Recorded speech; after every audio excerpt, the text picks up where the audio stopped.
കാര്യത്തിന് സമയം പാഴായി പോകുന്നത്. അതായത് നമുക്ക് ഒത്തിരി കാര്യങ്ങൾ 3000 കൊല്ലങ്ങൾക്ക് മുമ്പ് പറയപ്പെട്ടതനുസരിച്ച് വ്യർത്ഥതകളിൽ നിന്ന് എൻ്റെ ദൃഷ്ടി തിരിക്കണമേ. വ്യർത്ഥതകളിൽ നിന്ന് എൻ്റെ ദൃഷ്ടി തിരിക്കണേ എന്ന് പറഞ്ഞാൽ ആവശ്യമില്ലാത്ത കാര്യത്തിന് എൻ്റെ സമയം പാഴായി പോവാതിരിക്കാൻ സഹായിക്കണേ.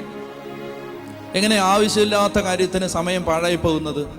അതായത് നമുക്ക് ഒത്തിരി കാര്യങ്ങൾ, നമ്മളിപ്പോൾ ഒരായുസ് മുഴുവൻ ദൈവവചനം പഠിച്ചാൽ പോലും ഈ വചനം പഠിച്ചു തീർക്കാൻ പറ്റില്ല.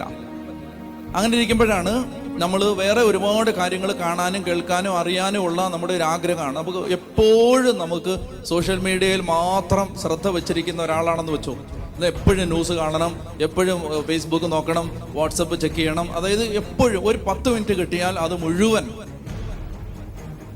വ്യർത്ഥമായ കാര്യങ്ങൾക്ക് വേണ്ടി ചെലവഴിക്കുകയാണെങ്കിൽ അപ്പം അങ്ങനെ നമുക്ക് ജീവിതത്തിൽ വരാം. അങ്ങനെ ഒരു ടെംപ്റ്റേഷൻ എല്ലാവർക്കും വരാം. അപ്പം അതുകൊണ്ട് ഇവിടെ ദൈവത്തിന്റെ വചനം പറയുകയാണ്, വ്യർത്ഥതകളിൽ നിന്ന് നിന്റെ ഹൃദയത്തെ തിരിക്കണമേ. എന്നിട്ട് എന്താണ്? തേനിനേക്കാൾ മധുരമുള്ള നിന്റെ വചനത്തിലേക്ക് എൻ്റെ ഹൃദയത്തെ തിരിക്കണമേ. വ്യർത്ഥതകളിൽ നിന്ന്